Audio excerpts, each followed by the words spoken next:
Salam sehat dan selamat berjumpa pada pemberian informasi dan edukasi kesehatan tentang tindakan dan perawatan prehospitalisasi pada pasien yang mengalami ketoasidosis. Sebelumnya, saya akan memperkenalkan diri. Nama saya Clara Murwani Agustin. Saat ini saya sedang menjalani pendidikan di Stikes Pantirabe, Yogyakarta.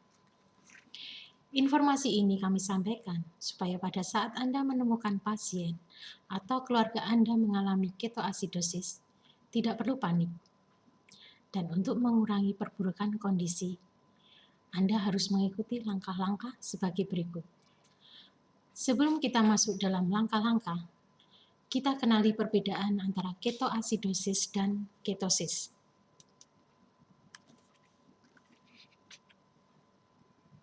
Ketosis. Ketosis adalah suatu proses metabolisme yang normal. Ini adalah reaksi tubuh yang alami dan aman, yaitu di mana saat tubuh kekurangan karbohidrat untuk dibakar menjadi energi, maka sebagai gantinya tubuh akan membakar lemak untuk mencukupi kebutuhan energi. Proses metabolisme ini akan menghasilkan senyawa yang disebut dengan keton. Tanda-tanda ketosis itu adalah kadar keton dalam urin rendah, kadar glukosa dalam darah juga rendah. Kemudian, untuk ketoasidosis, itu adalah suatu proses komplikasi, merupakan komplikasi yang cukup serius dari diabetes tipe 1 dan 2. Ketosis dapat terjadi dalam waktu yang cepat dan merupakan kondisi yang harus segera ditangani. Tanda-tanda ketoasidosis antara lain kadar keton dalam urin tinggi, kadar glukosa dalam darah juga tinggi. Hal ini sangat membahayakan bagi tubuh pasien atau tubuh Anda yang menderita ketoasidosis. Kita kenali tanda-tandanya lebih dahulu. Tanda-tandanya antara lain muntah, poliuri itu adalah sering kencing, kemudian berat badan turun, polidipsi itu banyak minum, jadi minum yang berlebihan, polipagi itu adalah makan yang berlebihan, ada tanda-tanda dehidrasi, ada sakit perut, dan bahkan sampai dengan adanya penurunan kesadaran. Itu yang sangat membahayakan bagi penderita ketoasidosis. Penanganan prehospitalisasi ketoasidosis, jadi sebelum sampai ke rumah sakit, apa yang harus dilakukan? Tidak perlu panik. Jadi, segera telepon bagian gawat darurat rumah sakit terdekat untuk minta bantuan. Sebelum ambulan itu datang, ikuti instruksi dari operator rumah sakit sampai dengan petugas ambulan datang atau petugas medis datang. Atau kalau perlu dan memungkinkan, Anda bisa menghubungi dokter Anda. Sebelum petugas medis datang, bila pasien mengalami penurunan kesadaran, jangan sekali-sekali diberikan makan atau minum, karena pasien bisa tersedak. Langkahnya, miringkan tubuh supaya mencegah terjadinya obstruksi atau penyumbatan jalan nafas karena mungkin ada makanan yang baru saja dimakan. Tetapi, jika pasien tidak mengalami perburukan kesadaran, langsung berikan rehidrasi per oral. Sebaiknya rehidrasi diberikan air putih supaya penyerapan lebih baik. Jangan diberikan minuman atau makanan yang manis, karena salah satu tanda ketoasidosis adalah peningkatan gula darah.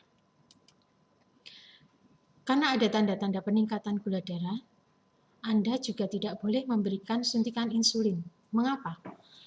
Karena jika insulin itu diberikan, Anda tidak akan bisa memonitor kondisi pasien.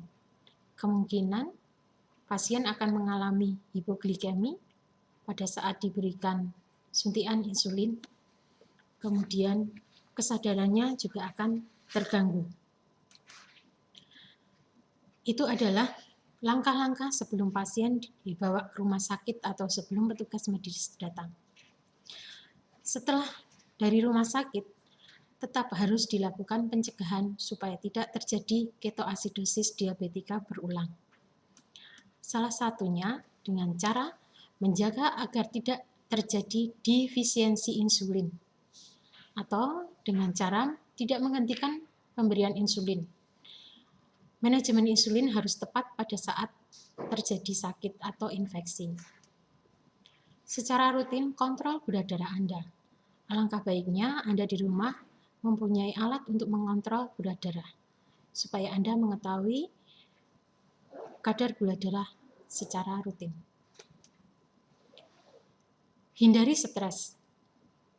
Menghindari stres caranya cukup mudah, hanya dengan yoga atau meditasi, atau kalau tidak rekreasi kecil-kecilan, tidak perlu yang jauh-jauh. Atau kalau enggak olahraga ringan. Olahraga ringan bisa dengan jalan kaki di sekitar rumah atau juga lari kecil-kecil di sekitar rumah. Jangan lupa untuk tidur cukup dan jangan lupa untuk selalu tersenyum, karena bahagia adalah obat dari segalanya.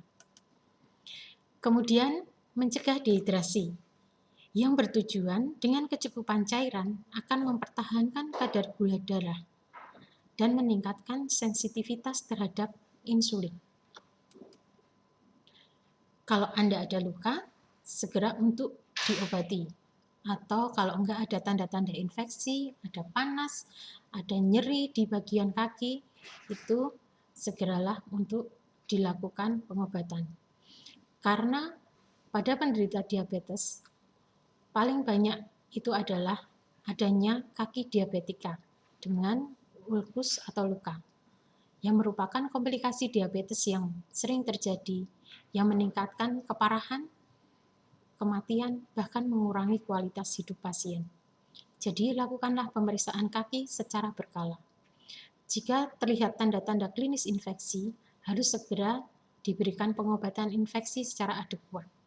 Tetapi, Anda tidak boleh untuk mengkonsumsi antibiotik sendiri. Jadi, pergilah ke dokter Anda. Kemudian, hindari makanan dan minuman tinggi gula. Yang terakhir, menyimpan nomor kontak dokter atau pelayanan kesehatan terdekat untuk dihubungi dalam keadaan darurat. Jadi, Anda harus menyimpan nomor-nomor rumah sakit terdekat atau juga nomor dokter pribadi Anda. Sekian informasi yang dapat kami sampaikan. Semoga informasi ini dapat bermanfaat bagi Anda. Terima kasih. Salam sehat.